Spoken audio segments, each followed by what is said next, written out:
ఇన్నాళ్ళు ఎంజాయ్ చేసిన పార్టీ టీడీపీని వాళ్ళ మామ నుంచి కబ్జా చేశారు. రెండింటినీ పూర్తిగా తిరస్కరించి చెత్తబుట్టలో వేశాము, అయినా నీకు సిగ్గు రాలేదా అనే క్వశ్చన్ జనం వేస్తున్నారు. అది జనం అడుగుతారని తెలిసి కూడా ఆయన మళ్లీ పైకి వచ్చి లాస్ట్ డిచ్ ఎఫర్ట్స్ కింద చేస్తున్నాడు. అందులో భాగంగానే తాను ఏ ద్రోహాలు చేశాడు, ఏ పాపాలు చేశాడు రాష్ట్రానికి, రాష్ట్ర ప్రజలకు, ఉమ్మడి రాష్ట్రంగా ఉన్నప్పుడు, తర్వాత డివైడ్ అయ్యాక ప్రజల అవకాశం ఇచ్చిన 14-19 మధ్య, అలాగే రాష్ట్రాన్ని ఎట్లా ముంచినాడు, మొత్తం at the cost of entire state తాను కొన్ని తరాలు తిన్నా తరగనంత దోచుకున్నాడు, తాను కానీ తన కోటని. ఇవన్నీ జగన్మోహన్ రెడ్డి గారికి ఆపాదించాలనేది ఈరోజు చూస్తున్నాడు. జనం గుర్తించినారని తెలిసినా సరే, జనం ఆల్రెడీ గుర్తించి రిజెక్ట్ చేశారని తెలిసినా సరే, తన ఊకదంపుడు దీంట్లో అంటూనే ఉన్నాడు. తన లక్షణాలన్నీ జగన్మోహన్ రెడ్డి గారికి ఆపాదించాలని చూస్తున్నాడు. అవి జనం లెక్కలేక వేసుకోవట్లేదు, రిజెక్ట్ చేశారు. అందుకే ఆయన సభలు ఎట్లా జరుగుతున్నాయో చూస్తున్నారు. కెమెరాలకు ఫిట్ అయ్యేట్టు, కెమెరా సరిగ్గా సరిపోయేటట్టు స్ట్రీట్స్లో.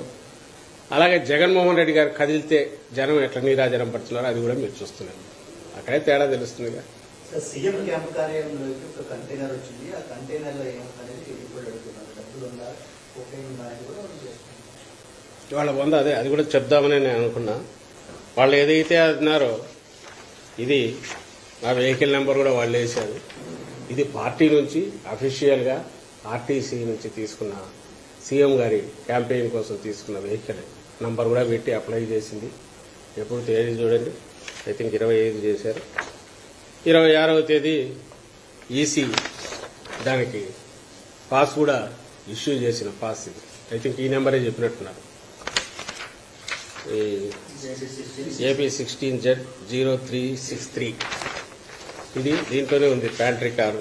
వీళ్ళు అడిగిన దాంట్లో కూడా ప్యాంట్రీ కార్ అన్నది. వాళ్ళు ఇచ్చింది కూడా దానికి ఈసీ సర్టిఫికేట్ ఇచ్చింది. ఇది ప్యాంట్రీ కారు. నేను ఇంతకంటే ఎక్కువ చెప్పాల్సిన అవసరం లేదు. వీళ్ళు గవర్నమెంట్లో ఉన్నారు. అప్పుడు ముఖ్యమంత్రిగా ఆయన తిరిగాడు. అప్పుడు ఉన్నది ఇప్పుడు అలాంటి ఫెసిలిటీనే ఉంటుంది. ముఖ్యమంత్రి పోతున్నప్పుడు పార్టీ తీసుకున్న ఫెసిలిటీ ఇది. పూర్తిగా దానికి అవసరమైతే పే చేసి తీసుకున్న ఫెసిలిటీ ఇదే కాదు. దీని మీద ఐ థింక్ చంద్రబాబు నాయుడు కూడా ఇచ్చాడా లేక లోకేశ్వర్కే కన్ఫైన్ అయినాడు. ఆ ట్విట్టర్ ఎందుకు పెట్టాడో తెలియదు అని వీళ్ళ కోసమే ఉన్నట్టుంది. అది దాని ఇంత దుర్వినియోగం ఎవరు చేసి ఉంటారు ఆ ప్లాట్ఫామ్, తండ్రి కొడుకులు చేసినంత. అసలు వెనక ముందు ఎద్దు ఈనిందంటే ఇమీడియట్ కట్ అయ్యమన్నట్టు. అసలు ఎద్దు ఈనుతుందా లేదా అనేది కూడా ఆలోచించాల్సిన అవసరం లేదని అనుకోవడం. దీంతోపాటు నిన్న ఇంకోటి కూడా వచ్చినట్టుంది. మా కాళహస్తిలో పార్టీ అధికారికంగా తీసుకున్న గోడౌన్లో సరుకు పెట్టుకొని ఏది బిల్లులన్నీ పే చేసి తెచ్చి పెట్టుకున్న సరుకు అన్నీ చూస్తే దాని మీద కూడా ఏదో ఇది ఉందని చెప్పి యాగీ చేసి గొడవ చేసి అధికారులు చూసేంతవరకు లాక్కపోయారు. నా అనుమానం ఏదంటే మా పార్టీ ఆఫీసులో కూడా వస్తారేమో అని. వచ్చి పార్టీ ఆఫీస్కి వచ్చినా కూడా ఇది మేము పోవాలి, టీడీపీ ఆఫీస్ మీద పోవాలి. అంటే ఏదైతే ఆథరైజ్డ్ ఇది ఉంది, అసలు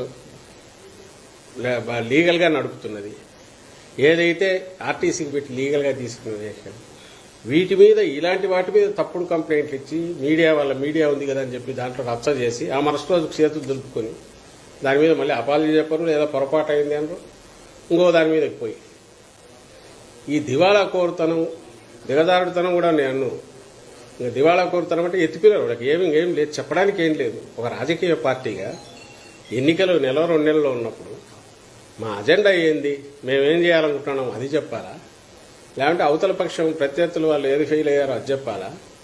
దీన్ని చెప్పి జనం లేకపోతారా? అసలు ఏ సబ్జెక్టే లేనట్టు లేదు నిజంగా. వాళ్ళ దగ్గర జనం దగ్గరికి పోయి ఏం చెప్పాలన్నా చీకొడతారు. ఎందుకంటే ఇంతకుముందు నువ్వేం చేశావని అడుగుతారు. జగన్మోహన్ రెడ్డి గారు ఎత్తి మరీ చూపుతున్నారు, మీరు మళ్ళీ వస్తారు 14-19 వీళ్ళు ఎట్లా మోసం చేశారు మీకు గుర్తుంది కదా అని. కాబట్టి అది మాట్లాడలేరు. ఇది ఇట్లాంటివి రోజు ఒకటి పొద్దున లేవని ఏమొస్తుందో తెలియదు.